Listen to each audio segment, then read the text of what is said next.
வேலை மோசடியில் பாதிக்கப்பட்டு மியன்மார் தாய்லாந்து எல்லையில் சிக்கித் தவிக்கும் 31 மலேசியர்களை மீண்டும் நாட்டிற்கு அழைத்து வருவதற்கான நடவடிக்கை குறைந்தது 2 வாரங்கள் பிடிக்கும் என எதிர்பார்க்கப்படுகிறது.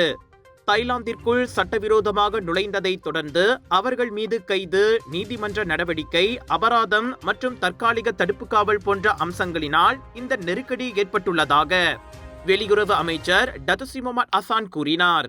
டாக் மாநில குடிநுழைவு அதிகாரிகள் மற்றும் தாய்லாந்து போலீஸ் அதிகாரிகளிடம் இருந்து தூதரக அதிகாரிகள் தகவல்களை பெற்றதை அடுத்து தாய்லாந்திற்கான மலேசிய தூதர் டத்துவான் சைதி வான் அப்துல்லா இந்த விவரங்களை தெரிவித்ததாக முகமது ஹசான் சுட்டிக்காட்டினார். தற்போது மலேசியர்கள் மெசோட்டில் உள்ள 2வது நட்பு பாலத்தில் தாய்லாந்து ராணுவத்தின் கட்டுப்பாட்டில் உள்ளனர். மேலும் மெசோட்டில் உள்ள நீதிமன்றம் ஒரு நாளைக்கு 80 வழக்கு குறிப்புகளை மட்டுமே கையாள முடியும் என்பதால் ஏற்கனவே சீனாவை சேர்ந்த 274 பேர் வழக்கு குறிப்புக்காக காத்திருக்கிறார்கள்.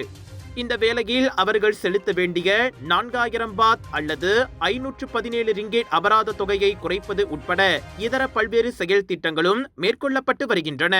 Melaka, Alur Gajah, Muar, Tampin, Tangkak Makale, Melaka Bollywood Bazaar and Foodie Macha Viral Food Festival. Melaka Mall, Labu Aikaro, Melakaville, MBMB எதிரில் டிசம்பர் 11 முதல் 14 வரை நாட்டின் புகழ்பெற்ற viral foods online and wholesale வெண்டர்ஸுடன் 100க்கும் அதிகமான viral foods, new arrivals, premium and boutique collections, தரமான பொருட்கள் நியாயமான விலையில். மலாக்கா மால் வாங்க வைரல் ஃபுட் சாப்பிட்டுக்கிட்டே ஷாப்பிங் பண்ணலாம். பிக் சேல், பிக் டிஸ்கவுண்ட், 2 வாருங்கள்.